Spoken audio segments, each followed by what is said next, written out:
clues for us? We're all set for the next chapter. Yeah, I was just about to come find you. Let's see what it says. Now sprout to life the story's seeds, stirred by wind-born melodies. Then on that breeze the music leaves, fading into distant memories. Seek the place where wind and tale entwine, and once there, make 3 riddles into verse, and 3 melodies into song. For in poetry and song will this story start to blossom. Come on! Another riddle? All that talk about wind and melodies? What do you think the answer could be?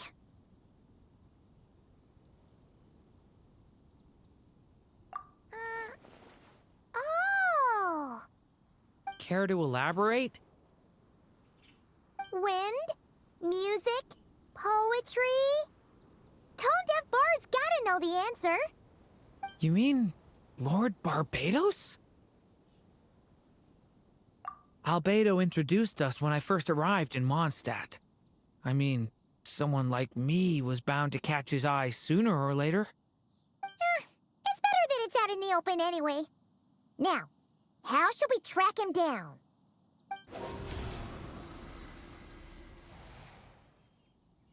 I'm pretty sure he's already caught wind of what's going on here. Why don't we just see where the wind takes us? Right. He definitely makes it easy to forget he's a real god sometimes.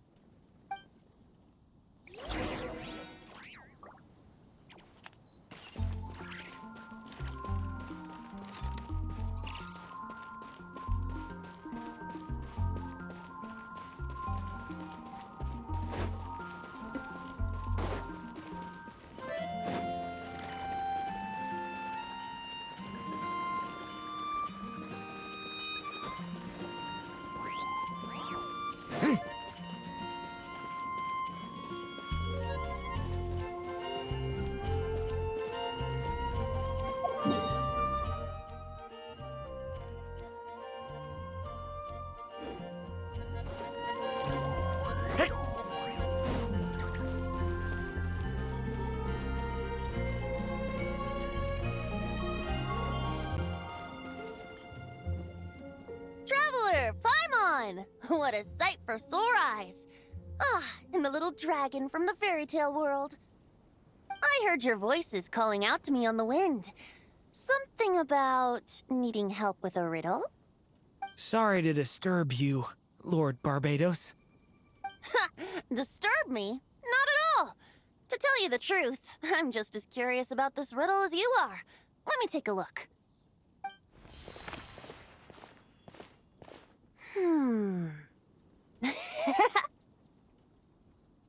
What is it? Did you figure out the answer? 3 riddles and 3 melodies. That sure takes me back. The answer you seek lies hidden in memory. Looks like running to Tone-Deaf Bard was the right call after all. Long ago, those mages came to Mondstadt, seeking to test their strength against mine.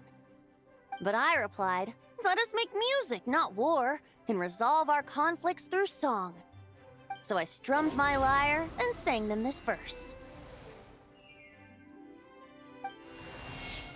O wind, welcome now, my guests. Pass through verdant leaves unseen, where shape your formless self may take, and offer up a graceful scene, a fleeting gift for welcome's sake. Leap at the edge of a sea of clouds, where land meets sky and sky meets ground. There frighten off the noisy crowds and bring my guests a calm profound. Fly beneath the stars up high, where mortal noise is swept aside, that my dear guests with starry eyes may share the dreams they hold inside.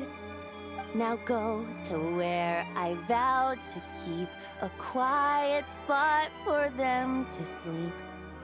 No clash, no contest bars the way, just tea and mirth to fill the day. There you have it, the 3 melodies. As for the answers to those 3 riddles, I trust you can guess them by now. The woods, the edge of a cliff, and the sky? Correct! Funnily enough, your mother was also the first to solve it, all that time ago. There must be some kind of special rapport between those who write stories and those who sing them. The woods, a cliff, and the sky. Oh! So that's where it is! I suppose the spot that answer points to is where you're headed next. You should know, after solving my riddle, the mages even accepted my proposal and made that location their official meeting spot. And going by what your book is suggesting, once you found it, you might want to try playing the melody I just shared with you. Guess you can be pretty reliable when it counts, huh? Great Animal Archon? Thanks for the help, Lord Barbados. Still got questions for me, huh? Yeah, you must have read countless tales in your time, being a wandering bard and all. In your experience, why might an author consider a story unfinished? Unfinished?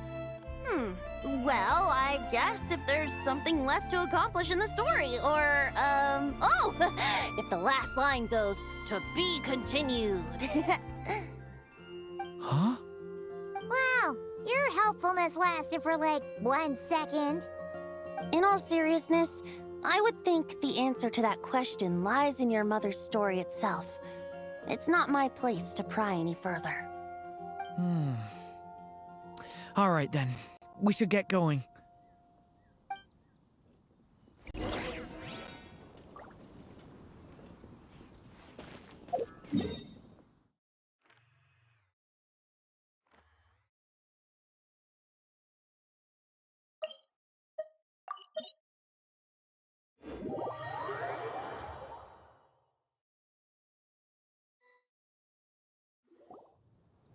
Okay, we're here!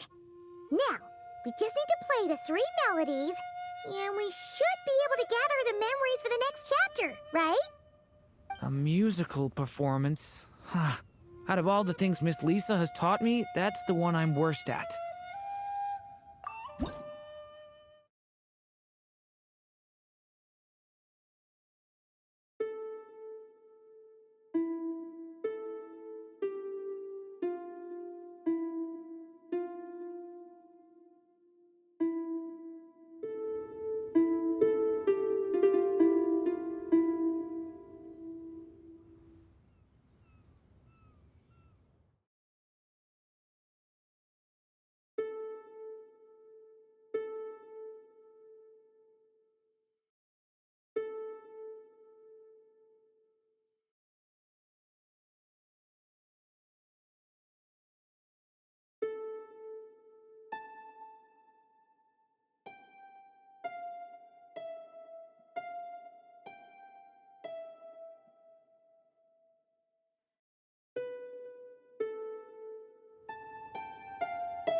Even a war that shook the world could not halt the witches' gatherings.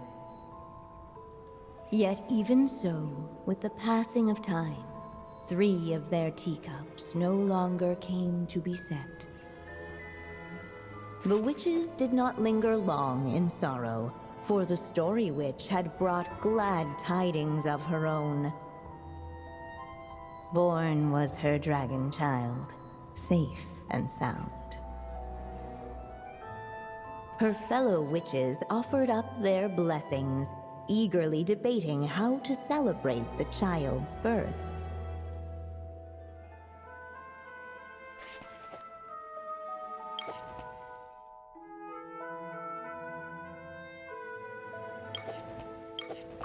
In the end, they settled on the sweetest candy they could find.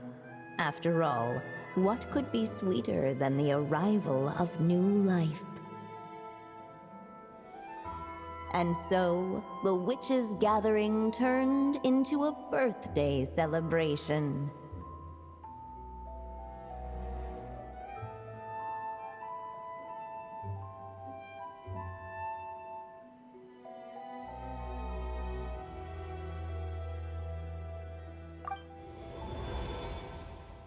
So, we're back in the story world, huh? As if from nowhere, new guests appeared at the witches' table. Perhaps they too had come to celebrate the dragon child's birthday. Yet while everyone else was busy thinking about what kind of gift to offer, these 3 seemed to have come empty-handed. Hardly the recipe for a warm welcome to a birthday party, now is it? A gift? Hey, what's this all about? We only just found out this was a party. While the guests voiced their complaints and grievances, perhaps they should have been wondering what kind of gift to give instead. So, we need to bring a gift to advance the story? Oh, but where are we supposed to get something like that? Perhaps it would be a good idea to have a look around. Why didn't you just say so?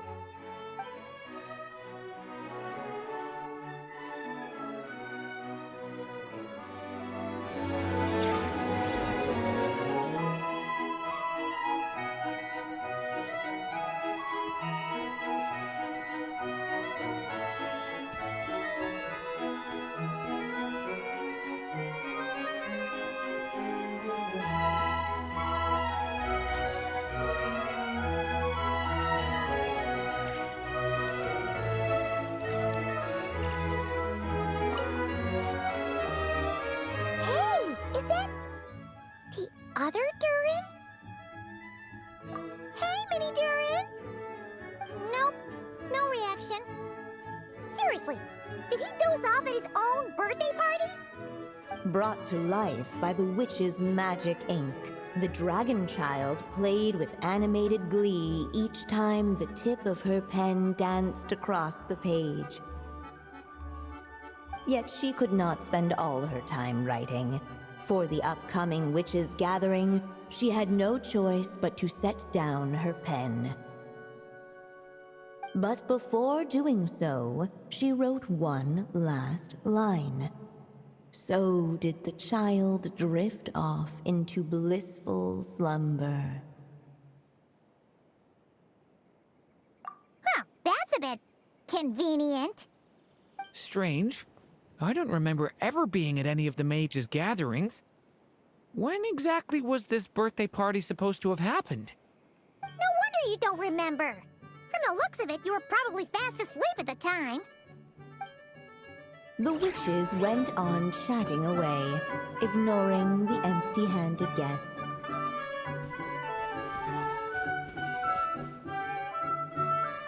Hey, could we use these as gifts, maybe? At last, the guests found something to give the dragon child. Guess that's a yes then. Which one should we go for? Still, the guests wondered what kind of gift might the little dragon really want. Should they put a warrior's sword in his hand and send him out on an unstoppable quest to save the world? Or perhaps a wandering hero's slingshot and the promise of a life of endless, uncharted adventure? Or maybe even a scholar's tome and the chance to take on all the world's unsolved mysteries. Okay. Wow. That's a lot of pressure all of a sudden. Oh yeah! Technically, we're actually picking a gift for you. So, which one would you prefer? You want me to choose? Wow, this feels kinda special. How come? For as long as I can remember, I've spent most of my time living in the stories my mother created. I always thought my mother had everything written out for me already, just like the toy figures in Constellation Metropole. What I wanted to do with my own future. Huh. That's something I've never really thought about. What did I want back then? Ah. This is the first time I've ever asked myself that question. Sounds like this is the perfect opportunity to answer it then. It's been a while since you left Simulanka, and after everything that's happened, it might be about time to start thinking about your future. Then let me give it some thought.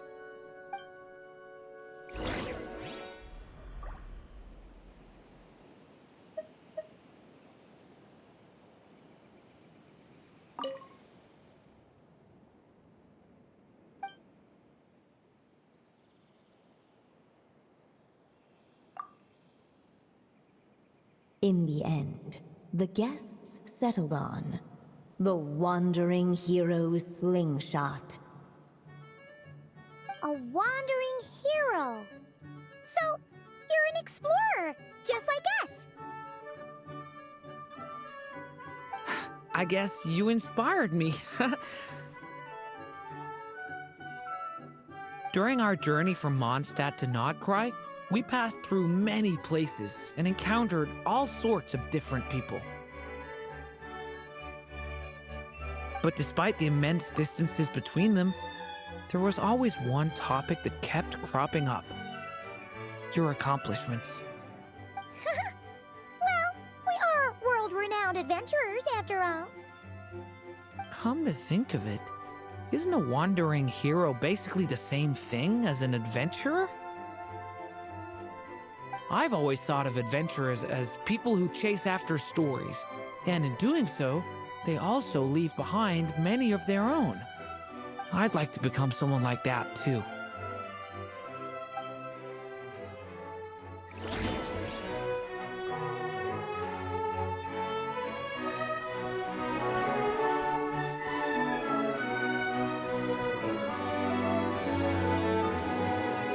Alright, they should let us in now that we've got a gift, right? Hello there. Brought a gift this time? The newly arrived guest presented his gift, wishing the little dragon a future as a wandering hero, free and unburdened. Accepting the guest's blessing, the Story Witch invited him and his friends to take their place around the table. Finally, she could introduce them all to her dragon child, telling all in attendance about the moment of his hatching, and of course, the name he'd been given. It was then that the Seer Witch, diviner of the stars, withdrew her gaze from the heavens and turned a sorrowful glance upon the little dragon. You gave him the same name as that evil dragon? That's right. But the life I intend for him shall be very different. What folly, to love so blindly. For as you must know, a name is the mirror of destiny itself. He who bears an evil dragon's name must also inherit the fate of its previous owner. His fate has been foretold. Then I'll rewrite it. The witches at the table fell silent, for they knew the seer witch's words had never once proven wrong. Yet, just as clearly, they recognized the story witch's resolve, for there is scarce a force in this world more fearsome than a mother's love. At last, the merry witch stepped forward, dispelling the uneasy silence. So be it. Then we'll all lend a hand. Together, we shall rewrite this child's fate. You mean to defy one of the fundamental rules of this world? I refuse to be shackled by such rules. Besides, this is a witches' gathering, is it not? What could be more fitting a subject for this occasion than to defy them? Oh? Sounds like an interesting experiment. I suppose, were we to succeed in this endeavor, we might bring a touch of wonder to this otherwise dreary sky of stars. The merry witch finally talked them all round, just like she had done many times before. Warm and strong as the sun she was, so much so, in fact, that those who her light shined down upon had no choice but to bask in it. And so the witches readied their gifts, 3 marvels of the cosmos. For this child, I shall decipher the ravings of the heavens and lay bare before him the trickery of fate. For this child, I shall leave a formula powerful enough to unravel the very origins of this world, that he may seek another solution for the conundrum of his life. For this child, I shall call upon wondrous magic to make possible his impossible wish. All the story witch had was the pen in her hand, yet with the love that flowed from it, she resolved to bring forth a marvel of her own. For this child, I shall leave behind the last story I will ever write, and with it, a path to an ending yet untold. With the witch's blessings given and received, the little dragon's fate at last began to turn. In the midst of the dragon child's birthday celebration, the seer witch proclaimed her prophecy. The child had been given the evil dragon's name, and with it, the burden of its fate. But hearing this, the story witch vowed to rewrite it all, for such was her love and resolve. And so the other witches offered their gifts in turn, marvels as rare as any in the cosmos. Together, they sought to test one of the fundamental laws of this world, in part to support a mother's love, and in part to sate their own curiosity. Oh, and I almost forgot. Our new guests came bearing blessings of their own. Who knows? Perhaps this extra spark of life might be all the little dragon needs to change his fate.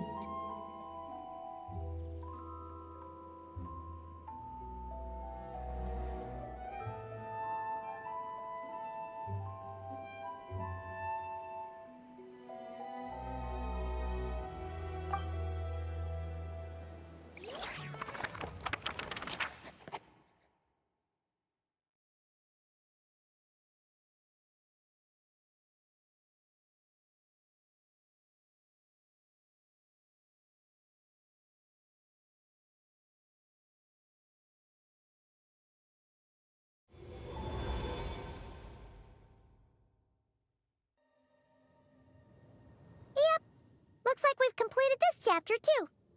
Those witches in the story were the mages of the Hexen Circle, right? They sure seem to care a lot about you, Durin.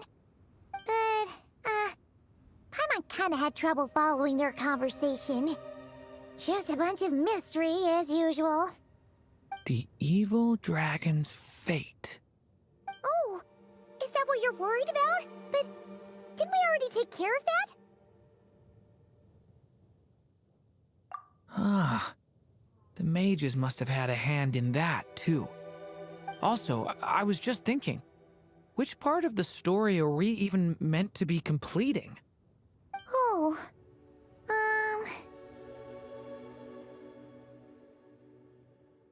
It feels less like we're filling in the gaps and more like we're adding something new altogether.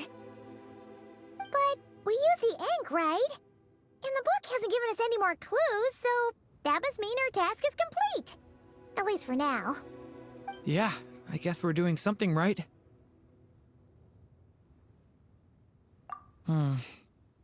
Maybe I'm overthinking things. It's just... this is my mother's final wish, so I don't want to mess it up. Anyway, thanks for all your help. I'll let you know as soon as the book reveals a hint about the next chapter. Okay then. See you in the next chapter.